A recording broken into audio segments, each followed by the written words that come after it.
Hello, everyone. Welcome to Game One of the finals in the women's division of the American Cup 2022. It's Irina Krush winning over Alice Teague. It was a dominant victory for the top seed. Let's check it out. Irina went for c4. English has been the story here in the US Championship or this American Cup. Yeah, many of the decisive games are coming from the English Open. All right, e6, knight into f3, d5, g3. Okay, a6, an interesting move by Alice, maybe trying to surprise her opponent. But Irina is the only grandmaster in the field, in the women's field, by the way. So she will not be surprised. White went for the double fianchetto. Okay, e3 takes. Bishop d2, knight c6. Castles, bishop c5. Here, I guess knight f6 should be played, yeah. And if white goes for d3, go for bishop e7 to avoid this bishop g5 pin and exchange on f6. If let's say bishop g5, then you can go knight e7. Takes on e7, queen takes e7. I think this is a much better version of the game. There's no knight a3, knight c2. If knight b d2, then castles. At least with chances for both sides. Why did bishop c5? Okay, quite questionable. d3. Black was worried about knight f6 now, because if let's say knight f6, I guess white will go for bishop g5 here. If you play h6, takes on f6, takes on f6, and knight b d2, right? You have to go back queen to e7. Maybe queen e2 here. Or another way here is knight f d2. 13e94, queen e7. So you could play a3, a5, and then knight e4. You have to move back the bishop to a7 and probably c5. B takes c5, then b4. Nice little idea, because now if you take here, you lose this. This is a trick here. You lose that rook on a8. That was just a nice little trick in this position, yeah. So you cannot take, and if you castle, for example, just queen c2.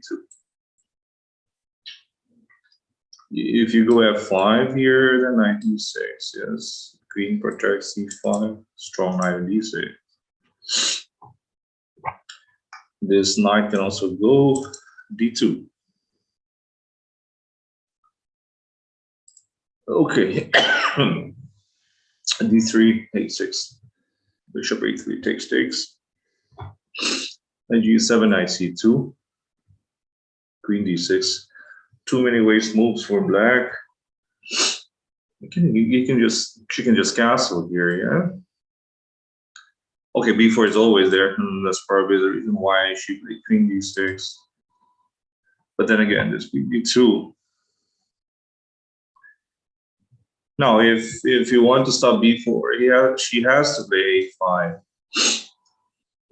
Black should not allow this queenside expansion with b4, c5, a4, right? The inexperience here is showing for Alice. Or another factor is that she went into a distance in her match against Tatev the other day. So she's exhausted, I guess. She cannot think of proper plans. E5 was played, not bad, but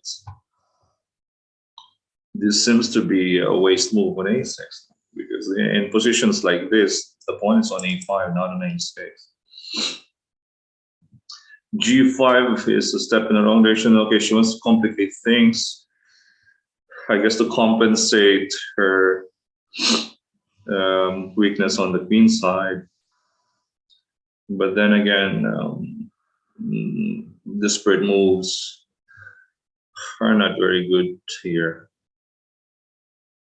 The bishop on g2 is just very solid. Knight into g6, c5, e7, knight a3. Black here played queen bishop e6, but even if you go for g4 with that bishop on g2, the white has a luxury of playing the knight on h4. You take on h4, for example, takes bishop e6. There's too much expansion on the queen side here with d5. Let's say you go knight a5, then I take on a6, take with a rook, then knight b5, knight e6 is coming into play.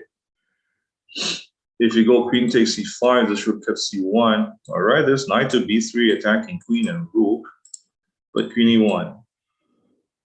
You take the rook, take the rook, or take the knight, yeah? Where is the queen going? Queen to b6 maybe? Yeah, but okay, even here, white has this strong queen b4 move. Your king is not safe on e8. Mate should be coming up shortly or losing a bunch of pieces for black. All right, so bishop e6 was played.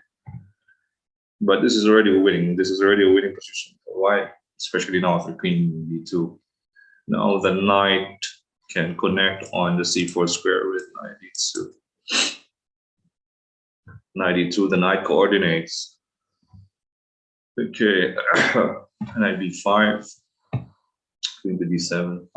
Even if you go queen e7 here, white always has this take. Because if you take on c5, there's knight c7, hitting the rook on a8 and also the bishop e6.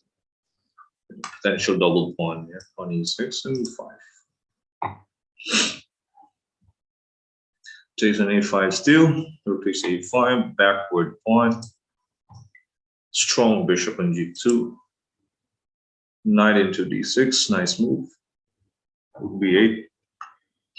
If you take this pawn on c5, this knight goes e4, hitting the rook, hitting f6. Yep.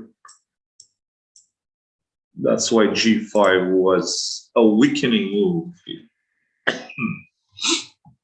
Okay, let's go rook b8. Rook fb1. Good coordination for white. Black. Rook a7 is just very passive. Knight into c4, which takes without the light square bishop, it's game over. The rest is just a matter of technique and some mopping up operation with the pawns. Knight c7, queen to b6, hitting the rook on e7, knight to c8. Queen goes to the king side. Attacking e5 here. Pawn rolling on a5. b7 is weak. The bishop, potential a6 or c6. Take your pick. King to h7. Well, black doesn't have any useful moves. a6. Yes, there's a pin on b8. This is just too much. Knight f8. You have a pass pawn on b7. Takes a1, takes a1. Knight e7. Knight to d6. A good outpost on d6. A weakness on f7. Oh, multiple weaknesses for black. This is just total domination. Takes on f7. King h8. Now queen f6 is not even necessary to go for king f6. Just go for rook a8. And black should resign here. But anyways, queen f6, take pawns first. Simple, yeah, 3 pawns.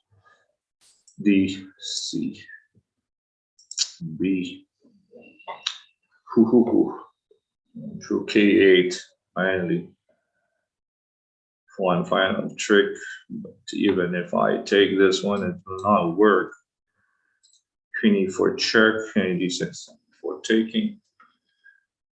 Alice 3 resign, and Irina wins game 1 of the women's finals. It was a dominant victory for Krush. Yeah.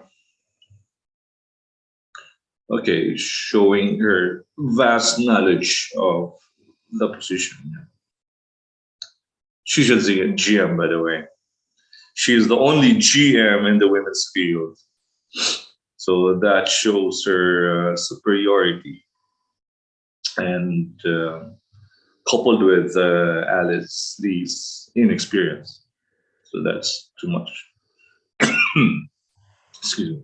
But still, Alice has a chance. Still has a chance to tie things up by winning tomorrow's classical game. Okay, it's hard, but she can try. All right, that was it. Congratulations for Irina for winning game 1. She is now one step closer to winning the title, the first or the inaugural American Cup 2022. All right, we will continue our coverage tomorrow. And guys, thank you for watching. Thank you for subscribing to our channel, Chart Smash Chess and Chart Smash Entertainment, on Facebook and on YouTube. This is Coach Oliver. Stay safe, everyone. Bye.